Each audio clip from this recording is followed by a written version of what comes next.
Bismillahirrahmanirrahim. Assalamualaikum warahmatullahi wabarakatuh.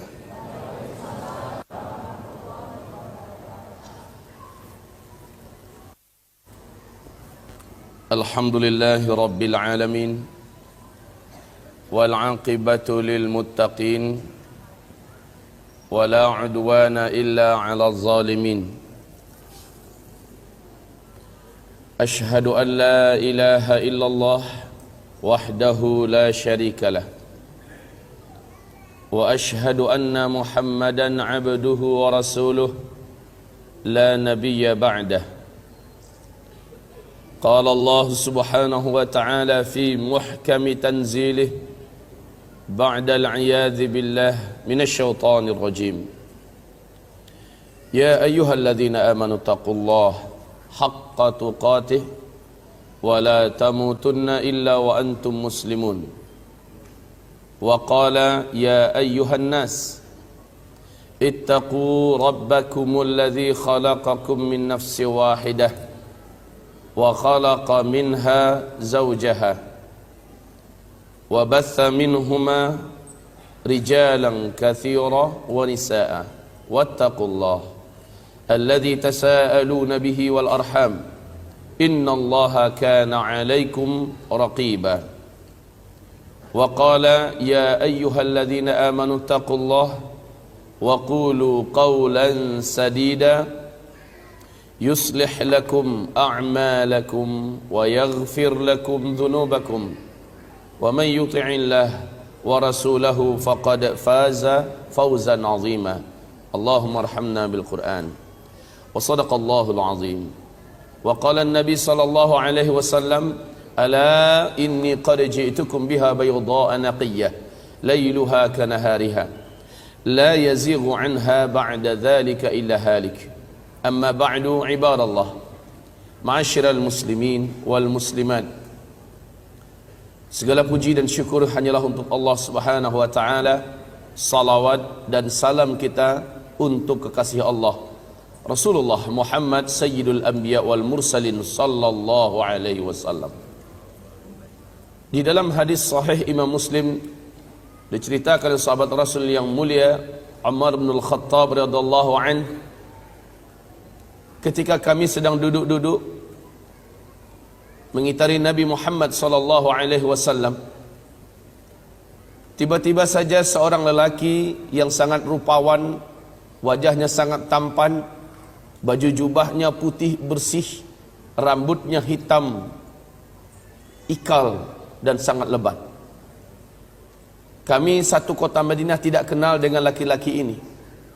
Dengan sangat percaya diri, dia langsung duduk di depan Nabi Muhammad sallallahu alaihi wasallam. Dia adu kedua lututnya dengan kedua lutut Nabi. Kedua telapak tangannya dia letakkan di atas kedua paha Nabi Muhammad sallallahu alaihi wasallam, seolah-olah sudah sangat akrab. Langsung bertanya tentang Islam. Nabi menjawab dengan rukun Islam yang 5. Lalu apa kata laki-laki ini? Bagus, jawaban engkau benar. Kami heran, kata Umar. Dia yang datang, dia yang bertanya, saat dijawab dia yang membenarkan jawaban Nabi. Kemudian dia bertanya tentang iman. Dijawab oleh Rasulullah dengan rukun iman yang 6. Sekali lagi dia berkata, tepat. Ini juga jawabannya bagus, betul. Kemudian dia bertanya tentang ihsan. Dijawab oleh Rasulullah, an ta'budallah ka'annaka tarah, fa in lam takun tarah fa innahu yarak. Langsung dia bertanya, mata sa'ah, hai Muhammad, kapan kiamat? Tanggalnya, bulannya, tahunnya kapan? Engkau telah sampaikan secara pasti kiamat sangat-sangat dekat. Kami ingin tahu kapan waktunya. Nabi menjawab, mal mas'ulu anha bi'a'lama minas sa'il. Minta maaf, untuk pertanyaan yang ini, orang yang ditanya tidaklah lebih tahu dari apa yang ditanya dibandingkan dengan orang yang bertanya. Maksudnya ente lebih tahu, adapun saya memang benar-benar tidak tahu. Ini adab Nabi. Jangan sok tahu kalau memang tidak tahu. Kemudian ini juga keputusan dari langit bahwa tidak ada satu pun selain Allah yang tahu. Bahkan malaikat Jibril sekalipun tidak tahu. Yas'alunaka 'anis sa'ah ayyana mursaha fima anta min dzikraha ila rabbika muntahaha. Mereka bertanya tentang kiamat kepada engkau hai Muhammad, kapan akan terjadi? Engkau senantiasa memperingatkan tentang dekatnya masanya. Hanya Allah yang tahu. Hanya Allah lah Rabb engkau yang tahu. Dengan ini sepakat seluruh ulama Ahlus Sunnah wal Jamaah menyatakan sebagai akidah Ahlus Sunnah wal Jamaah, tidak ada satupun makhluk di bumi ini yang tahu kapan kiamat terjadi, maka tidak ada ramalan kiamat. Ini yang pertama, tidak ada ramalan kiamat.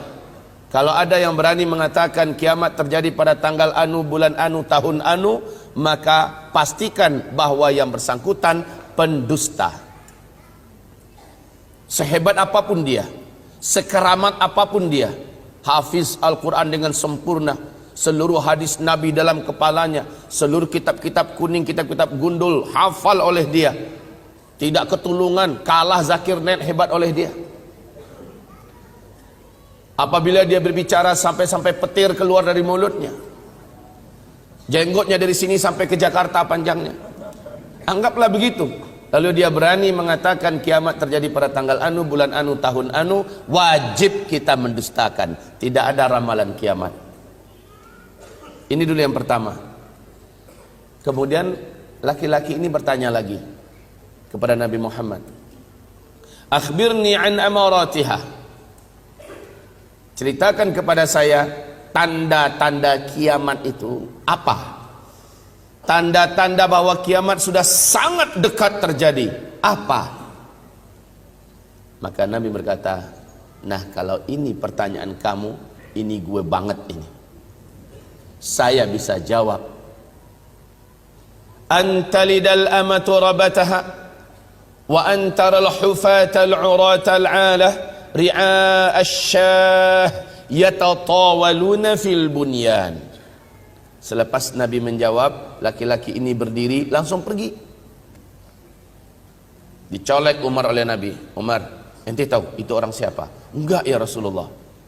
Segera pergi susul dia, tangkap, bawa tangannya, dudukkan di sini. Giliran kita mau tanya dia siapa. Siap ya Rasul. Tahu ajalah Umar, lelaki yang terkenal dengan ketangkasan fisik, besarnya tubuh, cerdas luar biasa. Umar segera berdiri, langkahnya yang hampir 2 kali lipat langkah sahabat, menyusul keluar. Kata para sahabat dalam kitab sirah, kalau Umar naik di atas kuda perang, kuda dewasa perang, lalu kedua kakinya enggak diletakkan di atas besi yang ada tempat peletakan kaki itu, kudanya jalan, kedua kaki Umar gelayutan, maka akan membuat 2 garis di jalan, saking tingginya Umar. Umar jalan dengan sigap keluar, udah nggak ada tuh laki-laki. Ya Rasulullah, he's gone. Dia sudah pergi, nggak kemana, hilang aja ya Rasul. Maka kata Rasulullah, innahu Jibril, itu adalah malaikat Jibril, atakum liyu'allimakum dinakum. Dia datang kemari ngajarin ente semua tentang isi agama ini. Oke, kita lihat jawaban Nabi tentang tanda sangat dekatnya kiamat. Apa kata beliau? Antalidal amatu rabataha wa antaral hufatal uratal alata ri'a asyah yatatawaluna fil bunyan. Jika engkau menemukan satu zaman, orang yang hidup pada zaman itu sebelumnya mereka kere-kere, miskin-miskin, penggembala ternak, saking miskinnya mereka tidak mampu membeli sendal, membeli sepatu untuk membungkusi kaki, telanjang kaki dan telanjang dada. Yatatawaluna fil bunyan. Tiba-tiba saja mereka menjadi kaya raya dan berkuasa. Lalu mereka berlomba-lomba serta berbangga-bangga membangun gedung-gedung yang tinggi. Jika zaman itu sudah engkau temukan, maka jarak masa antara engkau dengan terjadinya kiamat sudah sangat dekat. Ini hadis sahih Muslim. Di dalam hadis Imam Ahmad, Abu Hurairah bertanya kepada Rasulullah, "Ya Rasulullah, siapakah yang engkau maksud? Miskin, penggembala ternak, tidak beralas kaki, bertelanjang dada, tiba-tiba mereka menjadi kaya raya dan berkuasa. Lalu mereka berlomba-lomba membangun gedung-gedung yang tinggi. Siapakah yang engkau maksud ya Rasul?" Jawaban Rasulullah, "Humul Arab." Mereka adalah bangsa Arab. Mari kita lihat realita. Dulu Jazirah Arab satu saja namanya, Jazirah Arab. Negeri yang gersang tandus gurun Sahara yang luas, tidak punya harapan dan tak punya masa depan. Miskin. Dagang kecil-kecilan, juga ada usaha bertani dan beternak semampunya. Miskin. Tapi saat minyak bumi ditemukan, mereka langsung berubah 180 derajat. Berubah menjadi negara petrodolar yang sangat melimpah kekayaan dan hartanya. Mereka mendirikan negara sendiri-sendiri. Pecah dari Jazirah Arab menjadi 7 negara. Arab Saudi, Kuwait, Bahrain, Qatar, Uni Emirat Arab, Oman, dan Yemen. Lihat, Jazirah Arab yang dulu miskin, hari ini menjadi negara petrodolar, sudah berlomba-lomba membangun gedung-gedung yang tinggi. Lihat saja yang terdekat dengan kita, Makkah Al-Mukarramah. Apa yang dibangun oleh kerajaan Arab Saudi di sekitar Masjidil Haram, Masya Allah. Gedung-gedung tinggi, bukit-bukit sekitar Masjidil Haram diratakan dengan tanah, lalu diganti dengan gedung-gedung super mewah mencakar langit yang membuat terbelalak seluruh mata-mata yang ada di dunia. Lebih tinggi daripada bukit-bukit yang ada. Ka'bah hanya satu titik hitam di bawah selangkangan Tower Zamzam yang sangat perkasa. Lihat sekitar Masjid Nabawi, hotel-hotel bintang 5 dibangun seperti akan menenggelamkan Masjid Nabawi. Lemes Masjid Nabawi di tengah-tengah hotel-hotel tinggi yang besar. Madinah Al-Munawwarah berubah menjadi kota yang menakjubkan. Pergilah ke Riyadh, kita akan lupa kalau kita sedang ada di negeri Arab, karena kota itu telah disulap menjadi kota metropolitan ala Eropa dengan gedung-gedung tinggi pencakar langitnya. Silahkan datang ke Taif, negeri tandus penuh dengan bebatuan dan cadas bukit-bukit. Apa yang dibuat di Taif sekarang disulap kaum muslimin. Silakan lihat ke Jeddah, pusat perdagangan Timur Tengah di Jeddah hari ini. Ya Allah, ya Rab, seperti di Eropa hamba-hamba Allah. Sekarang kita lihat kepada negeri Arab lainnya, Kuwait. Ada yang punya rezeki, mampirlah. Lihat kota besar Kuwait, ya Rab. Minder kota-kota yang ada di Eropa bila melihat kemajuan pembangunan yang ada di Kuwait. Abu Dhabi, ibu kotanya Qatar. Subhanallah, berbagai macam jenis dan model gedung-gedung terbaru bermunculan di sana. Saling berlomba mana yang paling tinggi. Lihat Dubai, ibu kota Uni Emirat Arab. Kebanggaan dunia pada hari ini, bahkan gedung tertinggi di dunia adanya di Dubai. Gedung tertinggi di dunia hari ini adanya di Dubai, namanya Burj Khalifah, tingginya 828 meter. Apakah perlombaan membangun gedung yang tinggi sudah selesai di Arab? Tidak. Saat ini sedang berlangsung tahun yang ke-6 pembangunan gedung yang direncanakan mengalahkan gedung tertinggi di dunia yang ada di Dubai. Di mana? Di Jeddah, di tepi Laut Merah. Gedung ini disebut dan dinamakan dengan Kingdom Tower. Ketinggiannya 1,2 km. Diperkirakan selesai tahun 2018. Paling cepat. menghabiskan dana 140 triliun, dipegang oleh Pangeran Al-Walid bin Talal. Masya Allah. Yatatawaluna fil bunyan.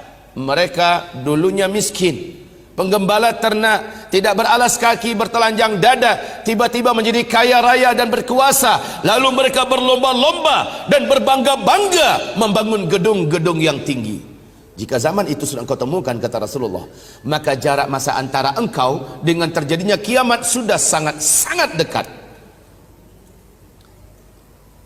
Tanda yang tidak terbantahkan, fakta yang sudah kita temukan telanjang mata di depan mata kita. Ini yang pertama. Yang kedua, fakta bahwa kita sudah sangat dekat, bahwa ini benar-benar akhir zaman.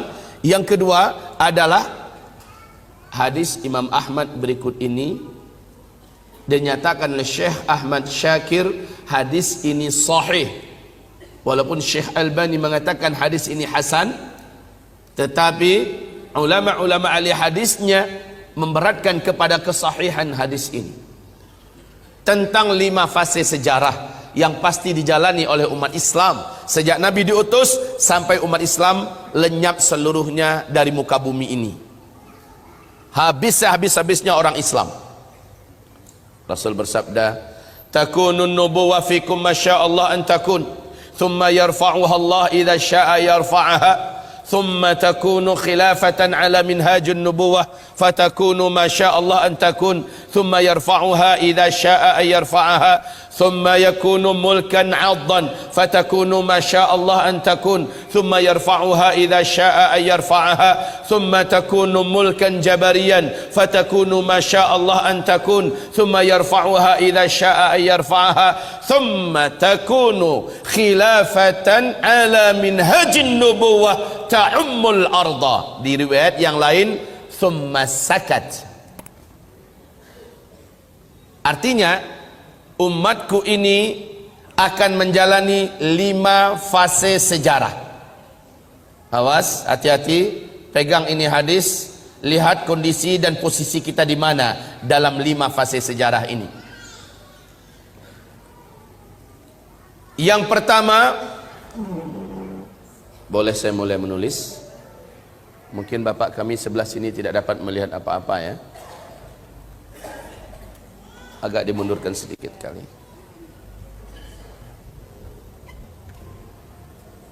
Cukup.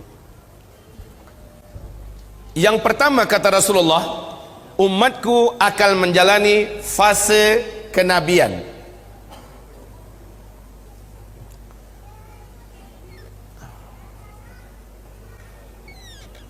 Ini fase kenabian, di mana umat Nabi langsung dipimpin oleh beliau sendiri, oleh Muhammad sendiri. Dan fase ini pasti berakhir kata Rasulullah. Seluruh ahli sejarah sepakat bahwa fase ini telah berakhir dengan wafatnya Nabi Muhammad sallallahu alaihi wasallam. Umat Islam, umat Nabi masuk pada fase kedua. Fase kedua ini umat Islam thumma takunu khilafatan ala minhajin nubuwah. Umat ini akan dipimpin oleh khulafaur rasyidin dengan menggunakan konsep dan sistem kenabian. Di hadis yang lain Nabi mengatakan fase ini berlangsung selama 30 tahun. Wafatnya Khalifah Ali bin Abi Thalib adalah tahun ke-29 Hijriah tambah 6 bulan. Yang 6 bulan lagi dipimpin oleh Hasan bin Ali untuk mempersatukan kalimat kaum muslimin dan meredam fitnah yang terjadi. Persis seperti kata Nabi kepada cucunya Hasan, ini penyelamat umat dan pemersatu umat nanti. Benar, 6 bulan kemudian Hasan bin Ali menyerahkan kekhalifahan kepada Muawiyah bin Abi Sufyan. Maka tepat janji Nabi 30 tahun. Fase yang kedua, umat Islam dipimpin oleh khilafah rasyidah yang menggunakan sistem kerajaan. Fase ini berakhir dengan penyerahan khilafah kepada Muawiyah. Masuklah fase yang ketiga, thumma yakunu mulkan addan. Kemudian umat saya memasuki fase yang ketiga, di mana mereka akan dipimpin oleh para khalifah yang menggunakan sistem kerajaan. Fase ini yang paling lama, 1227 tahun. 1227 tahun. Fase yang ketiga ini diisi oleh 3 dinasti. Dinasti Bani Amawiyah, dinasti Bani Abbasiyah, dan dinasti Bani Uthmaniyah. Fase ini pasti berakhir, kata Rasulullah. Dan para ahli sejarah menyepakati fase ini telah berakhir pada tanggal 3 bulan Maret tahun 1924, yaitu dengan tumbangnya khilafah Islamiyah Al-Uthmaniyah di Turki oleh seorang penjagal akidah, pengkhianat umat, gembong Yahudi, Mustafa Kemal Pasha. Ya. Fase ketiga, umat Islam dipimpin oleh para khalifah yang menggunakan sistem kerajaan. Jadi jika meninggal seorang khalifah, langsung digantikan oleh ahli warisnya. Ini udah sistem kerajaan. Fase ini telah berakhir, ya. Fase ini telah berakhir tanggal berapa tadi? 3 bulan Maret 1924. Lalu umat Islam masuk pada fase yang keempat, yang Nabi katakan mulkan jabariyan. Umat ini masuk dalam kekuasaan tanpa khilafah. Tidak ada seorang khalifah pun yang memimpin umat Islam pada fase ini.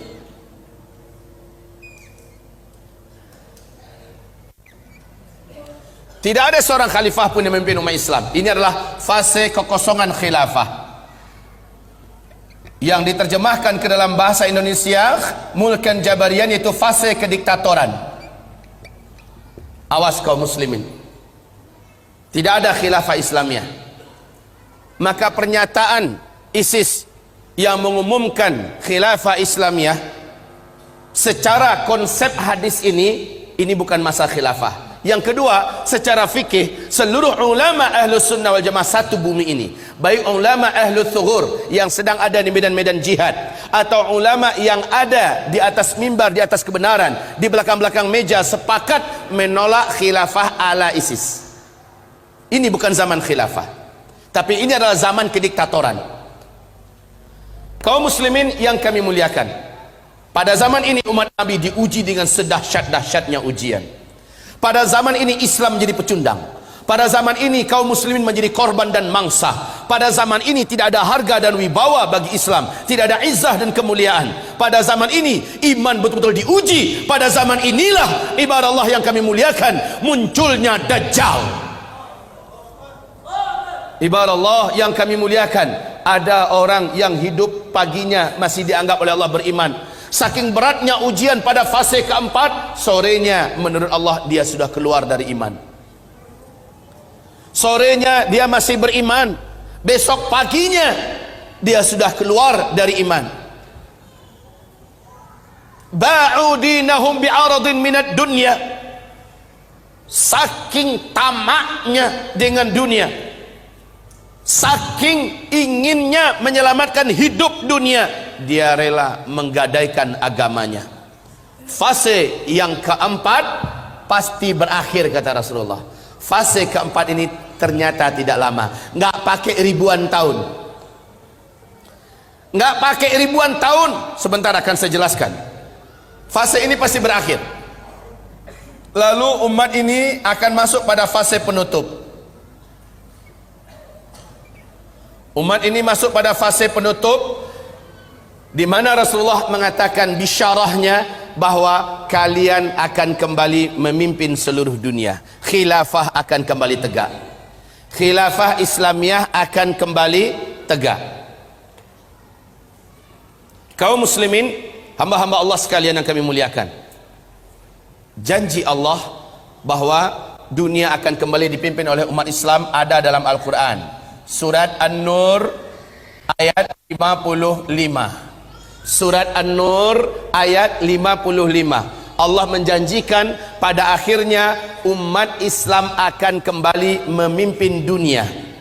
Inilah dia fase khilafah ala minhajin nubuwah. tegak kembali khilafah. Siapa yang menjadi khalifah ketika ini?